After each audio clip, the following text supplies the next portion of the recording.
Halo sahabat, kembali sama Bang Don yang akan melanjutkan cerita Gangga season kedua yang semakin seru dan baper abis, bila disimak dengan santuy. Sahabat juga bisa mundur melihat beberapa episode sebelumnya di playlist episode momen seru bagian 1, yang berlanjut sampai ke bagian yang ini. Tapi sebelumnya bagi yang belum subscribe, silahkan pencet tombol merahnya dan jangan lupa like, komen dan nyalakan lonceng notifikasinya agar tidak ketinggalan updatean terbaru dari channel ini. Terima kasih. Tanpa berlama-lama, mari kita gaskan.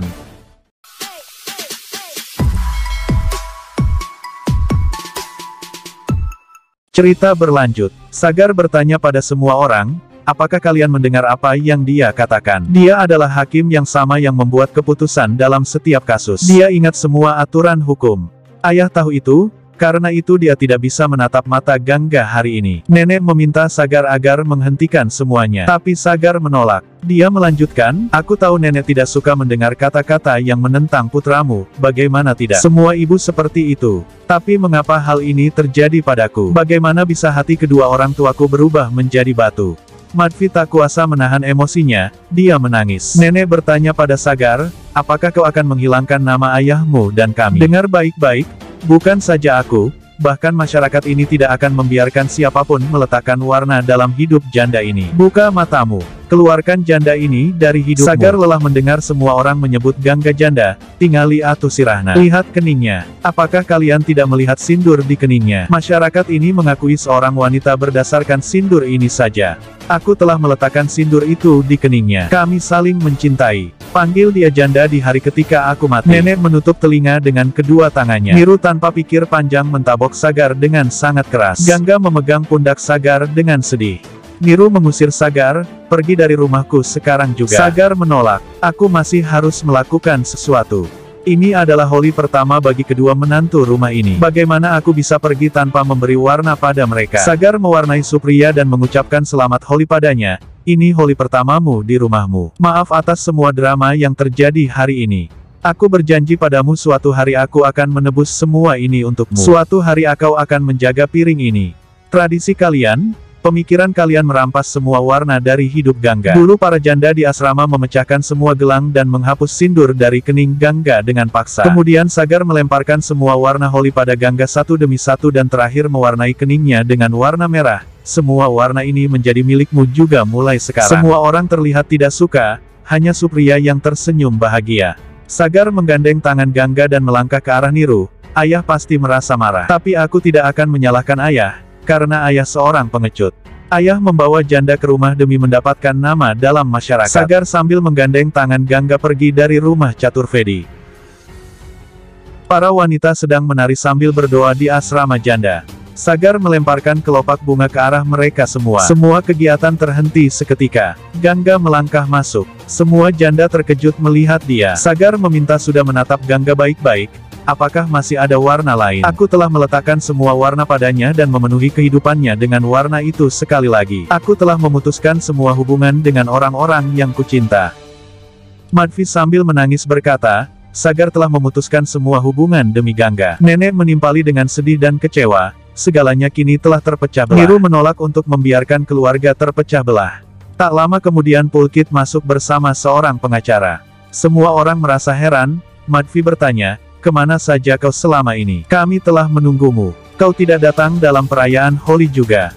Niru bertanya tentang pengacara yang datang bersamanya. Pulkit menjawab kalau dirinya ingin melakukan formalitas. Niru dan Madvi merasa heran, formalitas apa? Pulkit berkata, aku meminta hakku darimu sekarang. Aku juga punya hak atas rumah ini dan properti kakek. Aku ingin bagianku. Semua orang terhenyak seketika. Aku tidak meminta pinjaman apapun tetapi hanya hakku. Kau akan memberikannya kepadaku kan? Atau aku harus pergi ke pengadilan? Nenek bertanya apakah kau sudah gila? Kau mengancam ayahmu dan menyeret ke pengadilan. Rumah itu dibuat oleh orang bukan batu. Madvi menceritakan apa yang baru saja dikatakan Niru. Kalau Niru berharap Pulkit bisa menyatukan dan menjaga keluarga ini selalu bersama-sama. Jangan lakukan ini. Ratan mengatakan pada Pulkit yang dia lakukan salah. Pulkit bilang aku sudah cukup. Aku telah diejek siang dan malam. Apakah aku memiliki harga diri atau tidak? Madvi mencoba untuk membuatnya mengerti tapi sia-sia. Niru mengatakan padanya untuk tidak melakukan hal seperti itu. Biarkan dia mengambil apa yang dia inginkan. Aku tidak memiliki keberanian untuk menanggung drama lain. Dia pergi dari sana dengan sangat sedih. Niru menutup pintu ruang kerjanya dan menangis diam-diam. Supriya hendak mengatakan sesuatu tapi Pulkit memberinya sinyal untuk mencegahnya. Praba pura-pura menghibur Madvi. Niru duduk di lantai. Sudah mengatakan pada Sagar dan Gangga bahwa mereka tidak melakukan hal yang benar. Sagar mengatakan kami melakukan apa yang kami rasa benar. Sudah berpaling ke Gangga. Sudah tahu bagaimana keras kepalanya mereka berdua. Sagar mengatakan pada Sudah ia akan meninggalkan Gangga sini malam ini. Kami akan menikah besok di pengadilan. Hari berikutnya Sagar datang ke asrama. Dia menanyakan Gangga. Sudah memberitahu dia untuk membiarkan Gangga tidur. Sudah bertanya apakah aku harus membangunkan Gangga. Sagar memintanya untuk keluar selama 1 menit dengannya. Apakah kau memiliki dokumen ketika dia dibawa ke sini? Sudah ingat ketika dia meminta Pak Raghaf menandatangani dokumen ketika ia membawa Gangga ke sana. Sagar mengatakan kepadanya untuk membawanya. Aku akan pergi untuk mendapatkan dokumen sekolahnya. Sagar meninggalkan sebuah bungkusan kepada Bibi. Sudah melihat isinya dan senyum muncul di wajahnya. Niru tertidur di lantai. Dia bangun mendengar beberapa suara. Ia melihat barang-barang di rumah berpindah. Dia menemukan garis di rumah menandai pembagian. Supriya tampak sedih. Dia berdoa. Madvi datang ke sana. Kau tidak tidur di malam hari. Nenek mengatakan Banarasku telah tercemar. Seolah-olah semua orang berdosa datang ke sini saja. Dia akan melangkah ke sisi lain ketika Niru menghentikannya untuk melakukannya. Nenek bingung. Niru mengatakan rumah telah dibagi. Pulkit berjalan dengan pengacaranya. Niru mengatakan anak-anak kita telah membagi rumah. Nenek mengatakan pada Pulkit untuk berpikir lagi. Untuk tidak membagi milik leluhur. Jiwa kakek moyangmu tinggal di sini. Dia tahu apa arti rumah ini untuk mereka tapi tidak berdaya. Pengacara meminta Niru untuk menandatangani surat pernyataan sehingga setengah dari properti dapat ditransfer atas nama Pulkit. Niru menandatangani dokumen tanpa bicara apapun.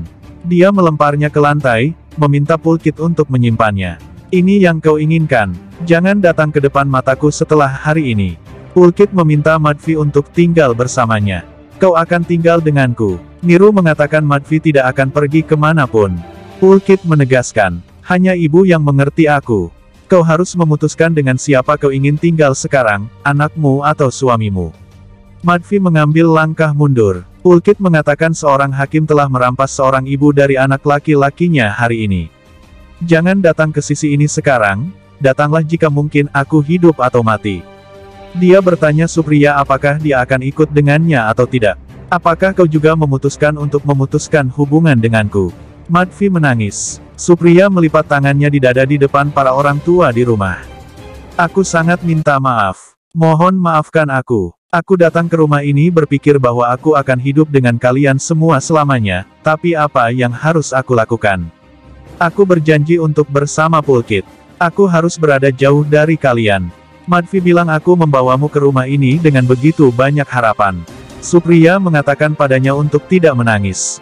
Aku juga akan memilih suamiku seperti yang kau lakukan. Aku tak berdaya. Seorang pria mengikat tali melewati garis saat itu.